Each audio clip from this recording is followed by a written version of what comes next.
अब फिक्र सरहद की। हम और आप जब सुकून से घरों में सो रहे होते हैं तब सीमा पर वतन के रखवाले कुर्बानी देने को तैयार रहते हैं। भारत की सीमा की ओर दुश्मनों की नजर न उठे, इसके लिए हमारे जवान जान की बाजी लगाए रखते हैं। हमारे उन्हीं रक्षकों में से एक है बॉर्डर सिक्योरिटी फोर्स, जिसे हम हिंदी में सीमा सुरक्षा बल और संक्षेप में बीएसएफ कहते हैं। बीएसएफ की बटालियन 12 राज्यों की सीमा की रखवाली करती है। केंद्र सरकार ने आतंकवाद और सीमा पार से अपराधों पर लगाम लगाने के मकसद से बीएसएफ का अधिकार क्षेत्र बढ़ा दिया है।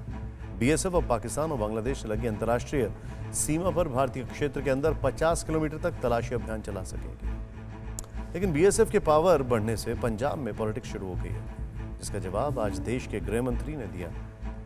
गृह मंत्री अमित शाह ने कड़े शब्दों में दुश्मनों को चेतावनी देते हुए कहा कि देश की सीमा पर हमले बर्दाश्त नहीं किए जाएंगे। कई सालों से हमारी सीमाओं को लांघकर आक्रांता यहां आते थे, अलग अलग प्रकार की घटनाएं करते थे, उग्रवाद फैलाते थे और दिल्ली के दरबार से एक निवेदन के अलावे कुछ नहीं।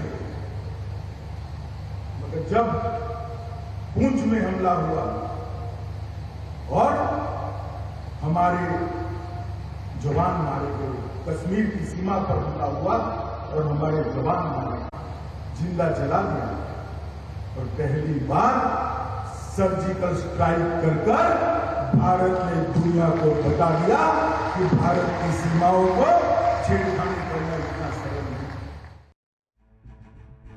मतलब केंद्रीय गृह मंत्री ने आज फिर साफ कह दिया कि सरहद की सुरक्षा से कोई समझौता नहीं हो सकता है और इसीलिए केंद्रीय गृह मंत्रालय ने बीएसएफ के अधिकार क्षेत्र में बदलाव किए हैं। ये बदलाव बीएसएफ के एक्ट 1968 की धारा 139(1) के प्रावधानों के तहत किए गए हैं। अब आपको मैप के जरिए पूरा मामला समझाते हैं। अधिकार क्षेत्र में बदलाव 10 राज्य और 2 केंद्र शासित प्रदेश से जुड़ा है। ये राज्य गुजरात, पंजाब, राजस्थान, पश्चिम बंगाल, असम, मणिपुर, मिजोरम, त्रिपुरा, नागालैंड और मेघालय। केंद्र शासित प्रदेश हैं जम्मू कश्मीर और लद्दाख। इनमें से सिर्फ 3 राज्य असम, पश्चिम बंगाल और पंजाब ऐसे हैं जहां बीएसएफ का अधिकार क्षेत्र पहले के मुकाबले बहुत ज्यादा बढ़ जाएगा। इन राज्यों में पहले बीएसएफ बॉर्डर से 15 किलोमीटर अंदर तक कार्रवाई कर सकती थी, अब वो 50 किलोमीटर तक बिना मजिस्ट्रेट के आदेश या वारंट के कार्रवाई कर सकेगी। बाकी राज्यों की बात करें तो नॉर्थ ईस्ट के 5 राज्यों मणिपुर, मिजोरम, त्रिपुरा, नागालैंड और मेघालय में बीएसएफ को पूरे राज्य में कार्रवाई का अधिकार रहेगा। इसी तरह जम्मू कश्मीर और लद्दाख में भी बीएसएफ कहीं भी ऑपरेशन कर सकती है। वहीं गुजरात में बीएसएफ की कार्रवाई का दायरा घट गया है। यहां पहले बीएसएफ बॉर्डर के 80 किलोमीटर अंदर के दायरे में कार्रवाई कर सकती थी, जिसे अब घटाकर 50 किलोमीटर तक कर दिया गया है। राजस्थान में इस आदेश का कोई असर नहीं होगा। यहां पहले की तरह ही बीएसएफ के अधिकार क्षेत्र का दायरा 50 किलोमीटर बना रहेगा। दरअसल बीएसएफ के पास भारत, बांग्लादेश और भारत पाकिस्तान की सीमा की सुरक्षा की जिम्मेदारी है, इसीलिए बीएसएफ का अधिकार क्षेत्र बढ़ाया गया है। अब समझिए कि इस फैसले से बीएसएफ का कार्य क्षेत्र कैसे बदला है। अब बीएसएफ भारतीय क्षेत्र के अंदर 50 किलोमीटर तक तलाशी अभियान चला सकेगी। संदिग्धों को गिरफ्तार करने और संदिग्ध सामग्री को जब्त करने का अधिकार भी होगा। इसके लिए उसे किसी प्रशासनिक अधिकारी से परमिशन लेने की जरूरत नहीं है।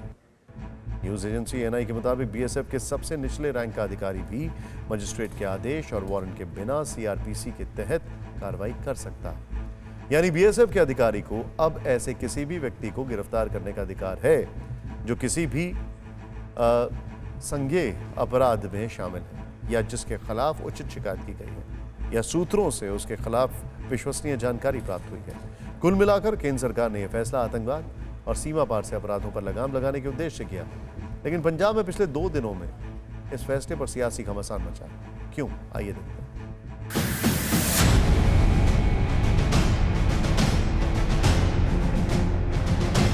सीधा सीधा आघात है, कुठाराघात है। लॉ एंड ऑर्डर की जो पावर है अब वो भी एसएफ सेंटर ने ले ली।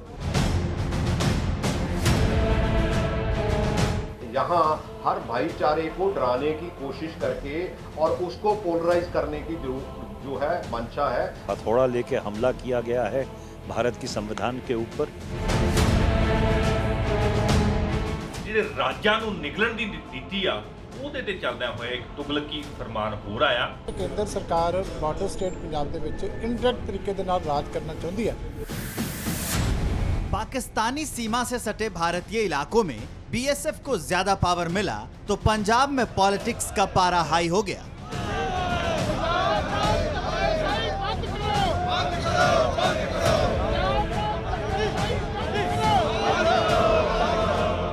कांग्रेस ने इसे संघीय ढांचे पर हमला बताया। आम आदमी पार्टी ने कहा राज्यों के अधिकार पर कब्जा करना चाहता है केंद्र। वहीं शिरोमणि अकाली दल ने कहा कि ये राज्य के अधिकारों में केंद्र की दखलंदाजी है। मतलब सीमा से सटे इलाकों में बीएसएफ के लिए निगरानी और कार्रवाई का दायरा 15 से बढ़ाकर 50 किलोमीटर किया गया। तो गुरुवार को सियासी बवाल जारी रहा। कांग्रेस के सीनियर लीडर मनीष तिवारी ने कहा कि कांग्रेस सरकार के इस फैसले से अटारी से लेकर अमृतसर शहर तक कई शहरों का इलाका बीएसएफ के दायरे में आ जाएगा। यानी केंद्र सरकार एक पैरेलल फोर्स पंजाब में लगाने की कोशिश कर रही है। बहुत ही दुर्भाग्यपूर्ण बात है। संघीय ढांचे पर सीधा सीधा आघात है, कुठाराघात है। हथौड़ा लेके हमला किया गया है भारत की संविधान के ऊपर। बीएसएफ का जो कानून है, उसकी जो धाराएं हैं, उसका दुरुपयोग करते हुए बीएसएफ का दायरा बढ़ाकर एक समानांतर पुलिस व्यवस्था पंजाब में कायम करने की कोशिश की जा रही है। इस मामले को लेकर पंजाब की कांग्रेस सरकार कल से ही हमलावर है। आज भी पंजाब सरकार ने केंद्र पर निशाना साधने के लिए अपने 2 कैबिनेट मंत्रियों को आगे कर दिया। परगट सिंह ने इस मुद्दे को लेकर सीधे कैप्टन अमरिंदर सिंह पर अटैक किया। बीएसएफ के बढ़े अधिकार क्षेत्र को कम्युनल सौहार्द बिगाड़ने और वोटों की पोलराइजेशन से जोड़ दिया। वहीं पंजाब के दूसरे कैबिनेट मंत्री विजय इंद्र सिंगला ने कहा कि बीजेपी डर का माहौल बनाने की कोशिश कर रही है।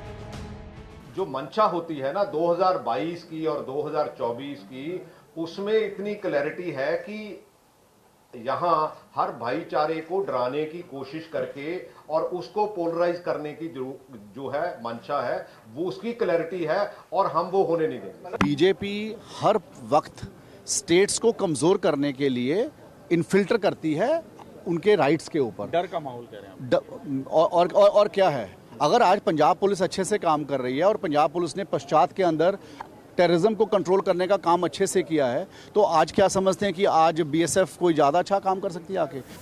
मौका चुनाव का है और मुद्दा सुरक्षा से जुड़ा है, लिहाजा सभी राजनीतिक दल इसे लेकर रण में कूद रहे हैं। अकाली दल के अध्यक्ष सुखबीर सिंह बादल अचानक नेताओं और कार्यकर्ताओं के साथ पंजाब राजभवन पहुंच गए और धरने पर बैठ गए।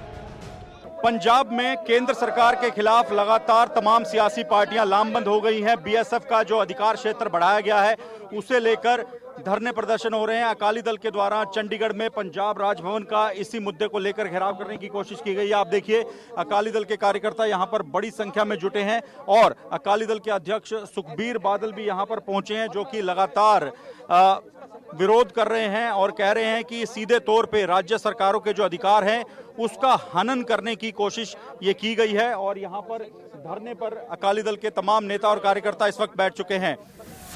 दरअसल किसान आंदोलन के नाम पर खुद को केंद्र से अलग करने के बाद अकाली दल पंजाब में सियासी जमीन मजबूत करने की कोशिश कर रही है। किसी मुद्दे को हाथ से जाने नहीं देना चाह रही है और मौका मिलते ही केंद्र और पंजाब सरकार दोनों पर हमला बोल रही है। देश है हमारा देश, जो फेडरल सेटअप है उस पर अब हमले होने लग गए। देखो, स्टेट की जो पावर्स हैं, लॉ एंड ऑर्डर और एग्रीकल्चर में 3 काले कानून बना के पावर ले ली। अब लॉ एंड ऑर्डर की जो पावर है, अब वो भी सेंटर ने ले ली। फिर हम स्टेट क्या कर रही है? ये लड़ाई मुख्यमंत्री की होनी चाहिए। हम तो अपोजिशन में, हमारी कोई पावर नहीं है। एक स्टेट का मुख्यमंत्री चुप बैठा है। आपको बता दें कि बीएसएफ की बढ़ी शक्ति पर मचे सियासी दंगल में आम आदमी पार्टी भी कूद चुकी है और बहुत मुमकिन है कि चुनावी समर में इस मुद्दे को हवा दी जाती रहे और इसे लंबे वक्त तक जिंदा रखा जाए। फिक्र आपकी, सोमवार से शुक्रवार रात 9 बजे सिर्फ TV9 भारतवर्ष पर।